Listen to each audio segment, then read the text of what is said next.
Get out. This cabin belongs to real family members. Amanda screamed, throwing my duffel bag onto the snow-covered porch. I stood there, watching as my sister-in-law, her perfectly manicured hands trembling with rage, tossed out the last of my belongings. My name is Julia, and at 34, I was being evicted from my family's lakeside cabin by a woman who'd only married into the family 3 years ago.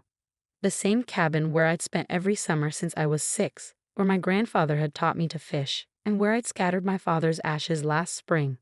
Real family members. I kept my voice steady, though my hands were shaking. I've been coming here since before you even knew my brother existed. Amanda's face twisted into that familiar sneer, the one she perfected since marrying my brother Michael. Well, things change. Michael agrees with me. This place needs updating, modernizing. We can't have you hanging around with your sentimentality. She spat the word like it was dirty. I thought about the renovation plans I'd seen on her laptop earlier, granite countertops to replace Grandpa's handcrafted wooden ones, smart home systems instead of the vintage radio that still played my grandmother's favorite station, a home theater where Dad's old fishing gear hung. Where's Michael?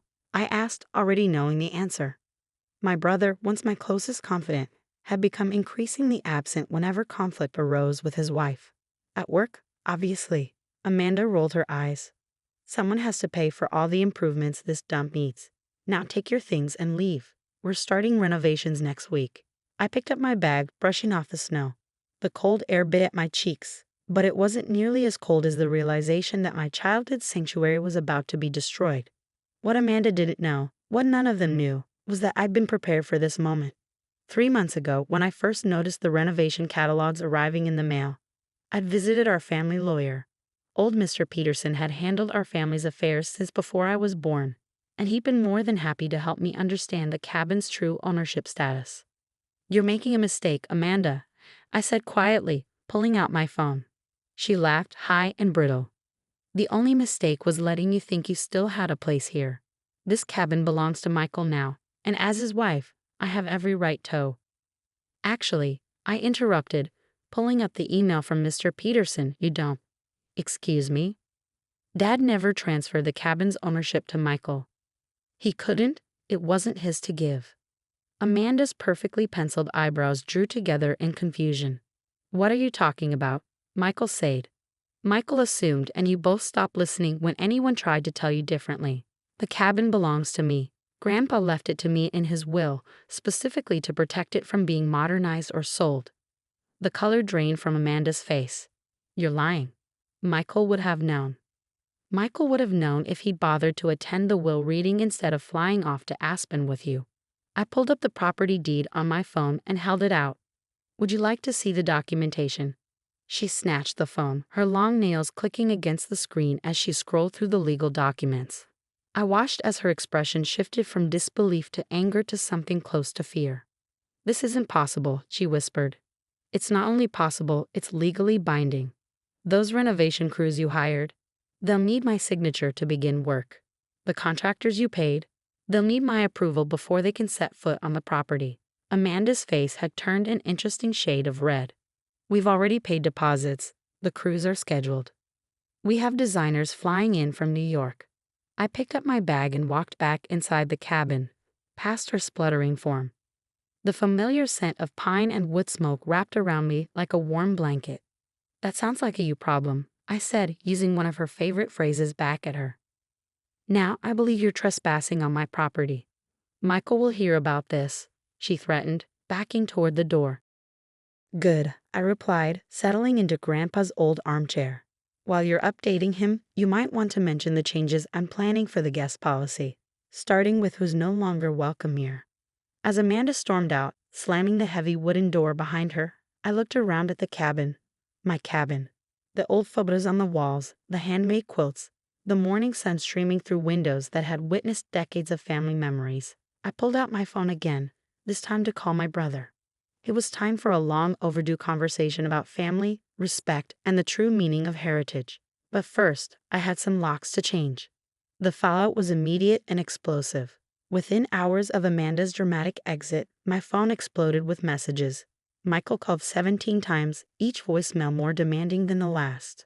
Our mother, who'd remained neutral in most family conflicts, suddenly had plenty to say about keeping peace in the family. But I wasn't backing down. Not this time. When Michael finally showed up at the cabin that evening, he found me sitting on the porch, calmly drinking hot chocolate from Dad's old camping mug. "What the hell, Julia?" He stormed up the steps, his expensive coat dusted with snow. "Amanda's crying, saying you threatened her." Interesting interpretation. I cut him off. "Would you like to know what actually happened? Or are you just here to yell at me on your wife's behalf?" He ran his hands through his hair, a gesture so familiar it made my heart ache for the brother I used to know. "Jules, come on. You know we need to update this place. It's falling apart." I took another sip of hot chocolate. "Is it?" "The foundation is solid. The roof was replaced 5 years ago, and every piece of furniture tells a story about our family." "Well, your family, since apparently I'm not considered real family anymore." Michael at least had the grace to look uncomfortable. "Amanda didn't mean." "Yes, she did," I said firmly. "She meant every word, just like she meant it when she threw my things out in the snow. The only difference is, she thought she had the authority to do it." About that, he shifted uncomfortably. "Why didn't you tell me Grandpa left you the cabin?" "I tried, 3 years ago, at Dad's memorial. But you and Amanda left early for your spa weekend, remember?" The silence that followed was heavy with unspoken accusations. Michael stared out at the lake, its surface reflecting the setting sun in brilliant oranges and pinks. "We've already paid for everything," he finally said. "The contractors, the designers." "I know. Amanda mentioned that several times." "Jules, be reasonable. We can't just lose those deposits. Like I lost my place in this family." I stood up, finally letting some of my anger show. "Every holiday, every family gathering, I've watched Amanda systematically erase our history. She redecorated Mom's house, threw out Dad's vinyl collection because it was cluttering the basement, and now she wants to gut the only place we have left that still feels like him." "That's not fair," Michael protested, but his voice lacked conviction. "No, what's not fair is you standing there defending someone who just tried to throw your sister out of her own property. What's not fair is you forgetting who we are, where we came from, all because your wife thinks our family memories are too shabby for her Instagram aesthetic." I pulled out an old photo from my pocket. Michael and me as kids, sitting on the cabin's dock with Dad, our fishing lines in the water and huge grins on our faces. "Remember this? Remember when our biggest worry was whether we'd catch anything for dinner? When this place meant something more than property value and social media posts." Michael took the photo, his fingers tracing the edges. For a moment, I saw a glimpse of my old brother, the one who used to sneak me extra marshmallows for our campfire s'mores. "Amanda's not wrong about everything," he said quietly. "This place could use some updates. The plumbing." "I know," I interrupted. "That's why I hired local contractors last month to modernize the necessary things. The things that matter for safety and comfort. But I'm not letting anyone tear out these walls or replace Grandpa's craftsmanship with mass-produced furniture." He looked up sharply. "You're already renovating." "Responsibly, respectfully, with people who understand the value of preservation." I took the photo back, tucking it safely away. "You used to understand that too." Michael sank onto the porch steps, looking suddenly tired. "When did everything get so complicated?" "When you stopped standing up for what matters," I answered softly. "When you started letting Amanda make all the decisions about our family's legacy." The sun had almost set now, casting long shadows across the snow. In the distance, a loon called across the lake, the same sound that had lulled us to sleep as children. "I can't get the deposits back," Michael said finally. "No, probably not. Consider it an expensive lesson in reading legal documents and listening to family members." I paused, then added, "But you're still welcome here, Michael. You always have been. Just not for demolition purposes." He managed a weak smile. "And Amanda?" "That depends entirely on her ability to respect boundaries and family history, both of which seem to be foreign concepts to her at the moment."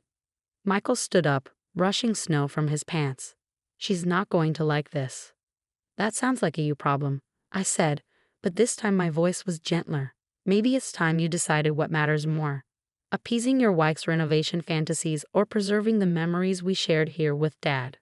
As Michael walked back to his car, shoulders slumped in thought, I knew this wasn't over.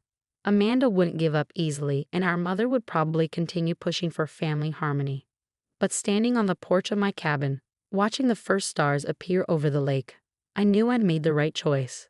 Some things were worth fighting for, and this was one of them. The next few weeks brought exactly the kind of drama I'd expected. Amanda launched a social media campaign, posting carefully edited photos of the cabin's dangerous and outdated features, rallying her followers to shame me for being stuck in the past. My mother called daily, alternating between guilt trips and negotiations. But something unexpected happened too.